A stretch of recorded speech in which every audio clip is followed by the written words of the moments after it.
The Galactic Council had seen many disputes in its 3,000-year history.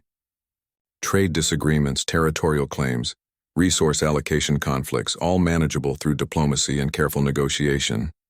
But never had they witnessed a war that began because a human child found an injured animal. Adnan pressed his face against the observation deck's reinforced glass, watching the sleek Zephyrian battlecruisers maintain their blockade around the human colony ship, New Karachi.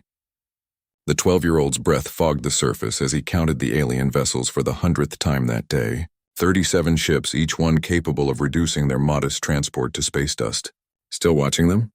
Alvina's voice carried a mixture of concern and curiosity as she approached, her medical scanner still blinking from her latest rounds in the ship's makeshift hospital bay. They haven't moved in 6 hours, Adnan replied without turning away from the window. Do you think they're waiting for something? Dr. Alvina Malik, at 28, served as the colony ship's chief medical officer, and had become something of an older sister figure to Adnan since his parents died in the hyperspace accident 3 months prior. She placed a gentle hand on his shoulder, following his gaze to the blockading fleet. I think they're trying to decide if we're worth the trouble, she said softly. The trouble, as the Galactic Council records would later note, had started with what humans called a rescue instinct, a behavioral pattern that apparently extended beyond their own species. 3 weeks ago, during a routine supply stop on the neutral planet of Kepler 442c, young Adnan had discovered a small furry creature caught in a hunter's trap.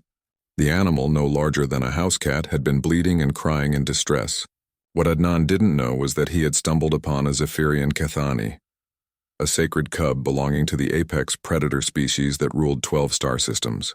What he saw was simply an injured animal that needed help. The Zephyrians are demanding we return their cub and submit to corrective behavioral modification, Captain Rodriguez had explained to the colonists during their emergency assembly. They consider our intervention to be theft of a sacred being. Theft? Alvina had stood up in the meeting, her voice carrying the righteous indignation that had made her such an effective advocate for her patients. The animal was dying. Any decent being would have helped. That, the council would later reflect, was perhaps the crux of the entire conflict. The Zephyrians, despite their advanced technology and impressive military might, had never developed what humans instinctively understood as compassion for other species.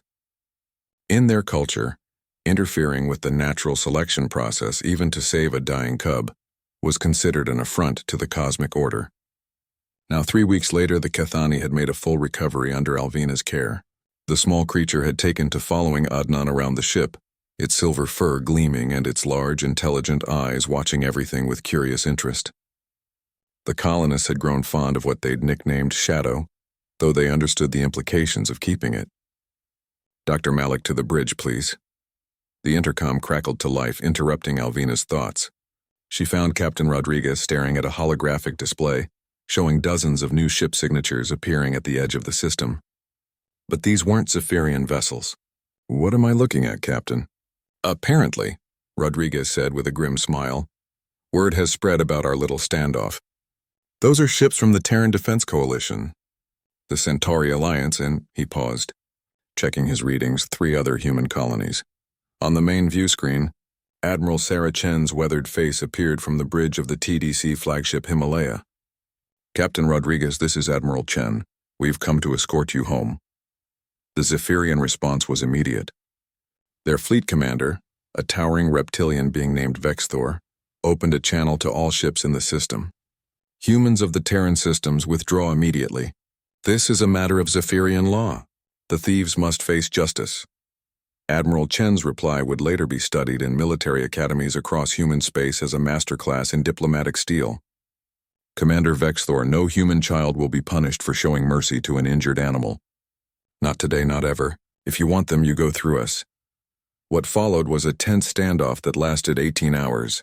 The Zephyrian fleet, despite its technological superiority, found itself outnumbered 3-1 as more human ships arrived throughout the day.